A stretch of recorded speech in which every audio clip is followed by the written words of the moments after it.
ಎಷ್ಟೋ ಸಂಸಾರಗಳನ್ನು ಒಡೆದಾಕಿ ಆಮ್ರಪಾಲಿ ನರ್ತಕಿ ಆಕಿ.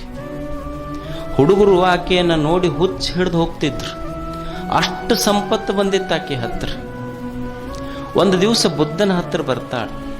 ಬುದ್ಧನ ಹತ್ರ ಬಂದು ನಮಸ್ಕಾರ ಮಾಡುತ್ತಾಳೆ. ನಾನು ಜೀವನದಲ್ಲಿ ಬಹಳ ಪಾಪದ ಕೆಲಸ ಮಾಡೀನಿ, ಕೆಟ್ಟ ಕೃತ್ಯಗಳನ್ನು ಮಾಡೀನಿ ಭಗವಂತ. ನಾನು ಎಷ್ಟು ಪಾಪ ಮಾಡೀನಿ ಅಂದ್ರೆ ಅದು ಏನು ಮಾಡೋದು ತೊಳಿಲಿಕ್ಕೆ ಸಾಧ್ಯ ಇಲ್ಲ, ಅಷ್ಟು ಪಾಪ ಕೃತ್ಯಗಳನ್ನು ಮಾಡೀನಿ.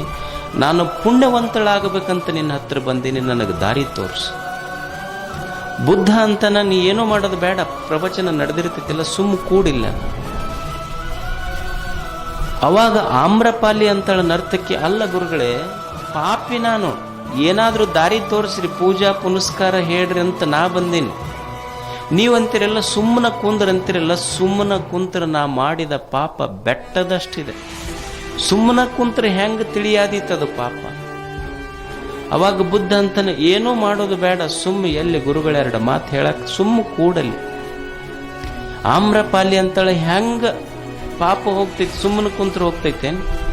ಬುದ್ಧ ಅಂತಾನೆ, ಒಂದು ಕೆರಿ ಐತೆ ನೋಡಿ, ಕೆರಿ ನೀರ ಎಮ್ಮೆ ಅದು ಅಡ್ಡಾಡಿ ಗೊಡಗಾಗ್ಯಾವದ್ರ. ಆ ಕೆರಿ ನೀರು ತಿಳಿ ಆಗಬೇಕಾದ್ರೆ ಏನು ಮಾಡಬೇಕು?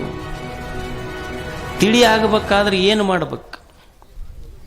ಏನೂ ಮಾಡೋದು ಬೇಡ, ನೀ ಏನಾರ ಮಾಡಿದ್ರೆ ಮತ್ತಿಷ್ಟು ಗೊಡಗಾಗ್ತೈತಿ. ಅದಕ್ಕೆ ಬುದ್ಧ ಅಂತಾನ, ಕೆರಿ ನೀರು ತಿಳಿ ಆಗಬೇಕಾಗಿದ್ರೆ ನೀ ಏನೂ ಮಾಡಬೇಕಾಗಿಲ್ಲ, ಸುಮ್ಮ ಕೂಡು, ತಾನ ತಿಳಿ ಆಗ್ತೈತಿ. ಅದು ಅಷ್ಟೇ, ಸುಮ್ಮ ಕುಂದ್ರ ಅಷ್ಟೇ.